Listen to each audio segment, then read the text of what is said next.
Bonjour et bienvenue sur la chaîne Débuter en photo. Vous l'avez peut-être remarqué, Adobe vient de sortir une nouvelle version du module Camera Raw. Nous allons voir ensemble dans cette vidéo la différence avec l'ancienne version. Allez, c'est parti!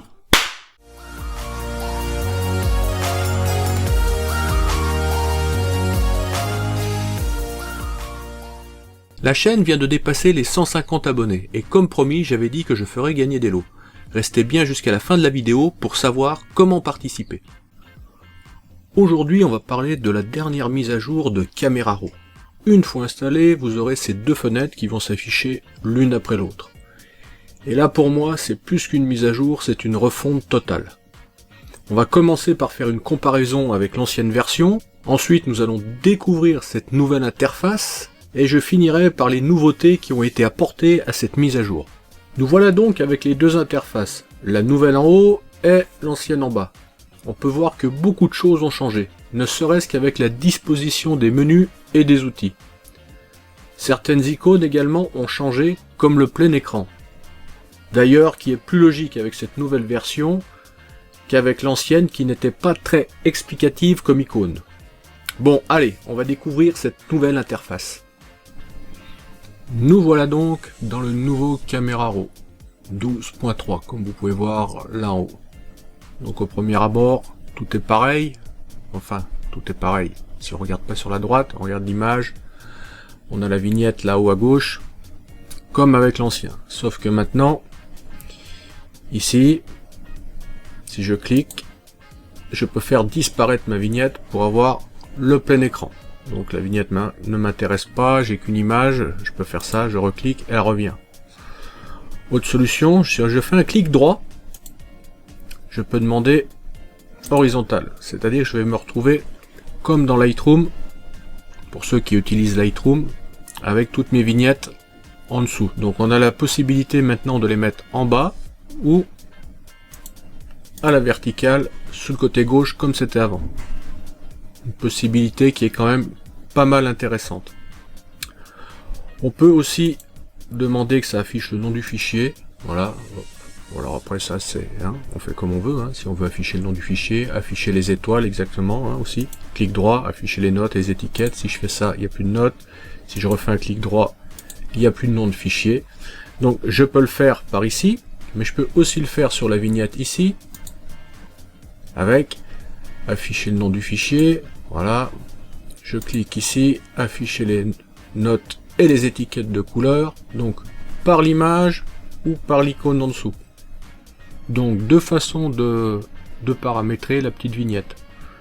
Maintenant, il y a encore un autre petit truc, on peut accéder plus rapidement, c'est si je vais sur la vignette et que je clique sur cette icône là, j'arrive directement dans les options d'enregistrement, pour savoir où je vais la mettre, en quel format, voilà, et puis en quelle qualité. Donc j'ai accès directement, j'ai accès à cette fenêtre directement par la vignette. Encore une petite chose qui est quand même pas mal pour y arriver plus rapidement. Je trouve que ça, ils ont bien fait de faire ce petit truc là. Donc qu'est-ce qu'on peut voir d'autre encore comme changement ? Quand on se promène avec la souris sur la photo, on peut voir que dans l'histogramme, on a les trois couleurs rouge, vert, bleu, qui se promènent dans l'histogramme. Le compteur il tourne là-bas, alors qu'avant c'était des chiffres qui étaient en dessous. Là ils l'ont mis dans l'histogramme, pourquoi pas. Bon, c'est un autre petit changement. On a les menus qui ont complètement changé ici. Donc là, c'est du copier-coller Lightroom, si on peut voir ça, voilà. On déplie, voilà, on déplie tous les menus. Donc la même chose, un clic droit pour changer le mode de menu, panneau unique, c'est-à-dire que dès que je vais prendre un menu, ça va effacer l'autre, comme ça j'aurai pas 50 menus qui vont se mettre à la suite. Vous voyez, j'en prends un, l'autre se ferme, je reviens ici, l'autre se ferme, ou alors on peut les avoir au même multi-panneaux comme ça, voilà. Si je les ouvre, ils se mettent tous à la suite, mais bon, si vous en ouvrez 5 ou 6, il va falloir quand même, voilà. On revient à ce qu'on avait avant dans Lightroom, il faut scroller. Donc en gros, bon, chacun mettra son réglage comme bon lui semble, hein. On a quand même une belle amélioration de ce côté-là, et ça ressemble fortement quand même à Lightroom, et faut pas lui enlever ce truc-là qui est quand même bien foutu. Donc on va parler des outils qui ont changé de place par rapport à la version précédente, hein. Si vous vous souvenez bien, les outils avant étaient en haut à l'horizontale, en dessus de la photo ici. Maintenant ils se retrouvent à la verticale, à droite des menus. C'est un changement qui pourquoi pas, c'est pas mal, tout est rassemblé au même endroit finalement. On prend un menu, on a l'outil à côté, au lieu de revenir ici à gauche. Je trouve que ça aussi, la disposition elle est vraiment améliorée, je pense que c'est beaucoup plus pratique comme ça. Après on retrouve le recadrage, donc le recadrage est une nouvelle fonction, c'est que ça part directement du milieu. On se retrouve, comme vous pouvez le voir ici, avec une interface qui ressemble encore une fois à Lightroom. Désolé si je me répète, mais ça a tellement changé, ça a tellement copié sur Lightroom qu'il faut le souligner. Alors pour les adeptes de Lightroom, ils vont être contents. Voilà. On a le pinceau. Donc vous allez voir que quand on prend le pinceau, là encore une fois, on se retrouve au moment du pinceau, la forme tout est à côté, et pas aller chercher en dessous comme c'était avant. Ça c'est une chose qui va encore faire gagner du temps, qui est très très bien.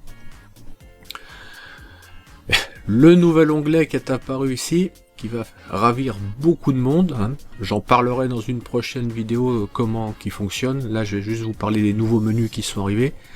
Donc cet onglet-là va vraiment ravir beaucoup de monde. Il est disponible donc dans l'outil pinceau, dans le filtre gradué, comme vous pouvez le voir, et aussi dans le filtre radial. Voilà. Donc en utilisant ces trois choses-là, on pourra